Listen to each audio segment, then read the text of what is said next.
probably noticed I don't feel about that war the way we were told we were supposed to feel about that war, the way we were ordered and instructed by the United States government to feel about that war. You see, I tell you, my mind doesn't work that way. I got this real moron thing I do. It's called thinking.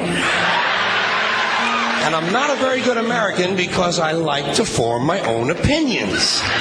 I don't just roll over when I'm told to. Sad to say, most Americans just roll over on command. Not me.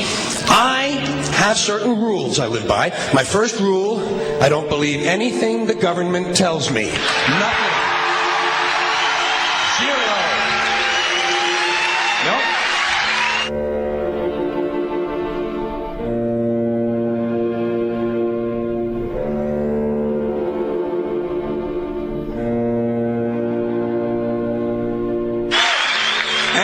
Take very seriously the media or the press in this country, who in the case of the Persian Gulf War were nothing more than unpaid employees of the Department of Defense, and who most of the time function as kind of an unofficial public relations agency for the United States government.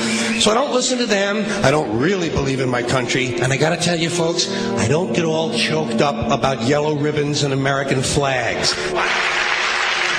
Now, to balance the scale, I'd like to talk about some things that bring us together. Things that point out our similarities instead of our differences. Because that's all you ever hear about in this country is our differences. That's all the media and the politicians are ever talking about, the things that separate us, things that make us different from one another.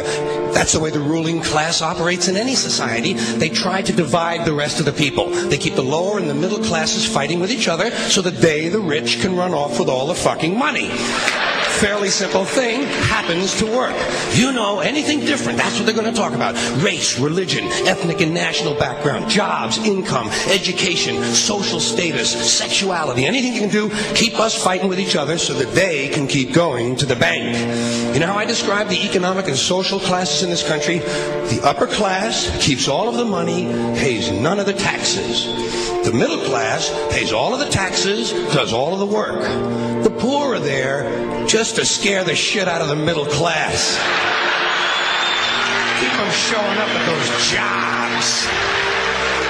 Politicians know that word. They use it on you. Politicians have traditionally hidden behind three things: the flag, the Bible, and children. No child left behind. No child left behind. Oh, really? Well, it wasn't long ago you were talking about giving kids a head start. Head start, left behind? Someone's losing fucking ground here.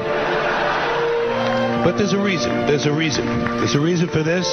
There's a reason education sucks, and it's the same reason that it will never, ever, ever be fixed. It's never going to get any better.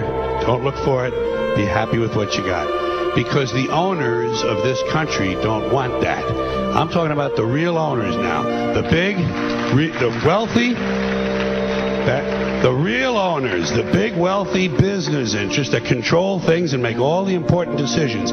Forget the politicians. They're irrelevant. The politicians are put there to give you the idea that you have freedom of choice. You don't.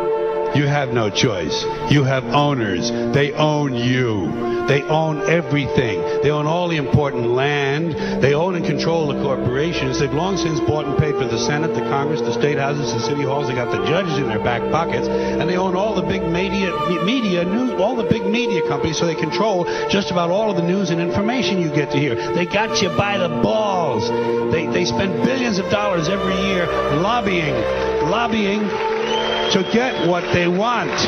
Well, we know what they want. They want more for themselves and less for everybody else. But I'll tell you what they don't want. They don't want a population of citizens capable of critical thinking. They don't want well-informed, well-educated people capable of critical thinking. They're not interested in that. That doesn't help them. That's against their interest. That's right. You know something? They don't want people who are smart enough to sit around the kitchen table and figure out how badly they're getting fucked by a system that threw them overboard 30 fucking years ago. They don't want that. You know what they want? They want obedient workers. Obedient workers. People who are just smart enough to run the machines and do the paperwork, and just dumb enough to passively accept all these increasingly shittier jobs with the lower pay, the longer hours, the reduced benefits, the end of overtime, and the vanishing pension that disappears the minute you go to collect it. And now they're coming for your Social Security money. They want your fucking retirement money. They want it back so they can give it to their criminal friends on Wall Street. And you know something? They'll get it. They'll get it all from you sooner or later because they own this fucking place. It's a big club and you ain't in it. You and I are not in the big club.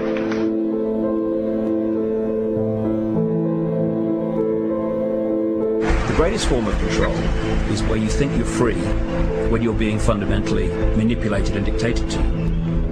One form of dictatorship is being in a prison cell and you can see the bars and touch it.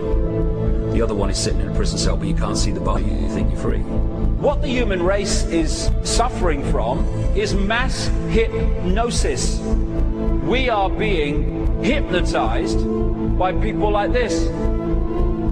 Newsreaders, politicians, teachers, lecturers.